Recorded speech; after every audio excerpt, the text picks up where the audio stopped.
Hey, what's up, everybody? This is Mike. I've been the voice behind the videos for the handful that I've created so far. Um, but it's been a long time since I've made a video. Figured it's time to kind of get this going and have a little bit more fun with it.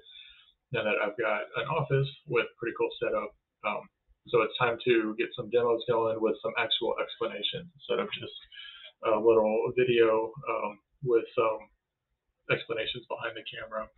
So used to be on Smart Things a little bit with Habitat, but within the last couple months, I've been throwing more at Smart Things than it can handle. Over 300 devices at one point. I think 320 or so was around the peak. So I decided it was time to move on to something better. Ended up with me on Home Assistant. So going forward, I think what I'm going to do is I'm going to focus on some demos like I've done before, but with a little bit of explanation. Instead of just kind of talking through it, I'm going to walk through some of the automations, show the demos, and hopefully help people learn some cool things and maybe even learn some more stuff myself as I go across it. I've only been using Home Assistant for 2 months, 3 months maybe, so I'm still relatively new to it. I know I'm only scratching the surface as far as what it can do, but I'm excited to kind of get it going. So for my first video back, I'm just going to do a quick demo. This is my home office that I built into the house that we bought a couple of years ago. Long time coming for the office, so I'm glad that it's finally here. It also kind of doubles up as my secondary theater space. So I'm going to do some home theater content, but it's mostly going to be how it relates to home automation, how to automate stuff, just to make it more fun, more convenient, some maybe some stuff that you can wow your friends and family with. I've got some cool stuff I'm excited to show off there. But on to the reason for today's video. Um, this is my office. You can kind of see me. I've got, yep, there it is, Wise Cam connected to Home Assistant that is using the Docker Wise Bridge, which is really cool. It's something that I might show off a little bit later. I just found this maybe a week or so ago, but this lets me pull Wise cams into Home Assistant, and then from there I can put out an RTSP stream, so I can use that to pull into Blue Iris or whatever else. Do camera streams. I can set up generic cameras through Home Assistant with that RTSP feed, which is how I've got this camera here. And it's a little bit of a lag. I'm waving right now, so it takes maybe a couple seconds for it to show up, but it'll do the job. So today I want to demo one of my favorite kinds of automation. This is a movie mode setup. So in my office, man cave, whatever you want to call it, I've got a 5.1.4 setup. You can't see the two overhead rears here, but I'll do some more demo on that later. But basically, what we're going to do here is I'm going to turn on movie mode, and this is a helper, an input Boolean helper in Home Assistant. And then when that turns on, it's going to turn on Harmony. It's going to turn on the smart outlet for my subwoofer. It's going to set Harmony to the right activity and turn on the amplifier that I've got in the AV rack that controls the butt kickers that are connected to the chair. Another cool thing that I just figured out relatively recently is that with fully Kiosk browser, you can do a lot of cool stuff with Home Assistant. So it's also going to turn on the screensaver and turn off motion detection, because there's been many times where I've been watching a movie, screensaver comes on, which is great because I've got it set up for just a black screen, and then there's a bright flash on the screen or something, and then the screen lights up. Don't want that. So this is a cool way to get around that. So what I'm going to do is I'm going to turn on this virtual switch, is what I think of it as, just coming from Home Assistant, but it's the input Boolean helper. And then it'll fire up my Harmony stuff. It'll turn on the screensaver, and it's actually going to delay about 30 seconds. Then it's going to turn off the lights overhead. And I've got one TP-Link bulb right here that isn't working right now. I had power issues in my office for a week and a half, and so there was no power to any of these lights or anything. And this one's having some trouble, so I got to investigate that later. So I just left that off for the demo because otherwise it won't turn off. But I'm just going to go over here. I'm going to turn on this helper.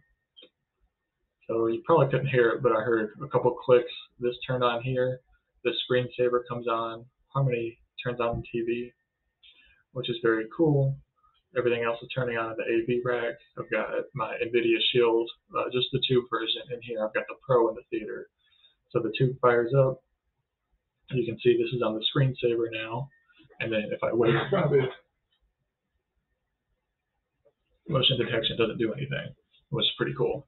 And the lights turn off, and I seem to have another bulb that's not responding, so that's annoying. But anyway, you get the idea. So then I can um, watch in the dark, minus this bulb here. But that's pretty much it. So then, basically, a quick look at how the automation is set up. It's based on the state. This is the name of the helper. When I was moving from SmartThings and Hubicat, I doubled up a lot of devices, so I just added HA for Home Assistant to the end, so I could differentiate, keep the names as similar as I could, but then differentiate the end, and then I'll come back and clean all those up later. But basically, what happens is when the state of this Boolean changes to on, I don't have any conditions for it, it's going to go through choose because I've got a couple different settings or a couple different options here. If it's between 10 a.m. and 8 p.m. any day of the week, meaning I'm watching at home during the day, it's going to turn on my Shield activity with the daytime setting. And the only difference between daytime and nighttime is I've got a mini DSP 2x4 HD in the rack, and it will use a preset that turns the bass to my normal daytime levels and dials back the butt kickers.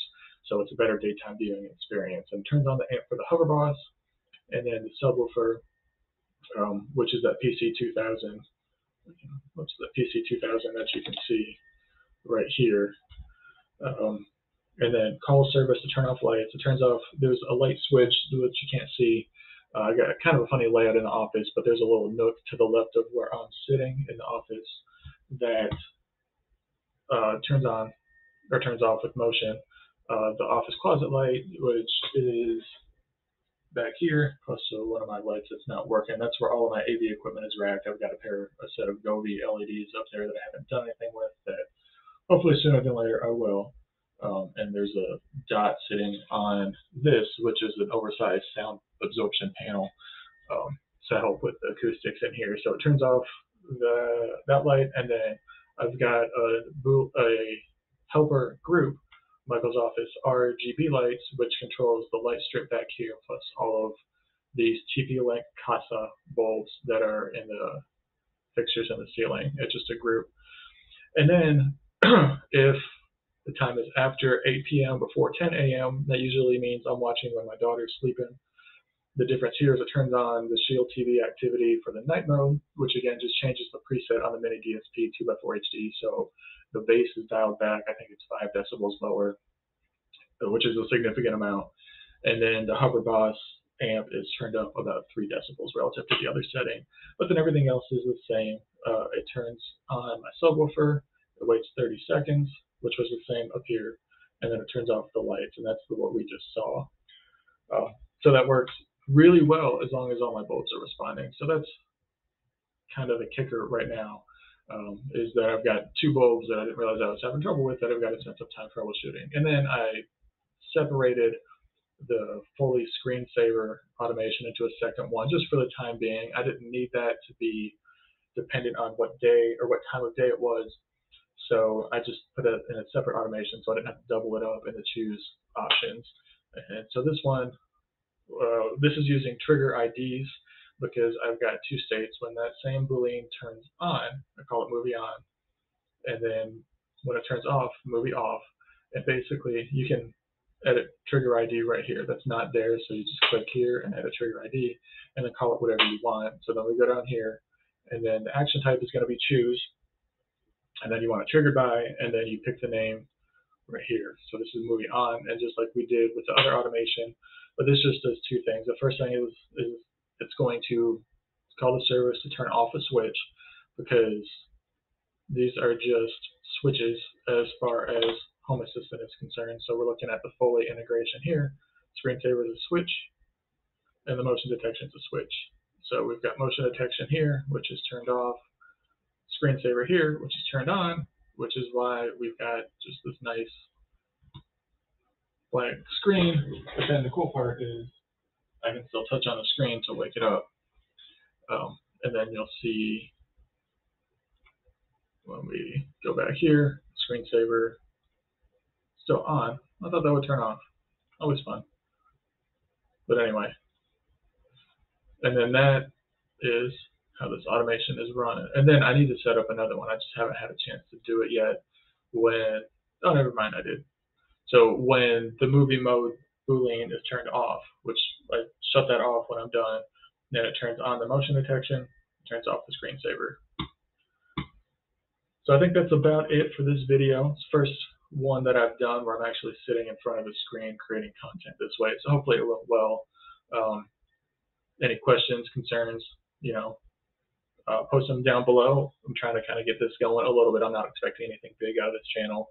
I just wanted a place where I could create some cool videos for some cool automations and theater stuff, put it out there to see if it would be helpful to anybody. So hit me up with comments down below, and thanks for watching.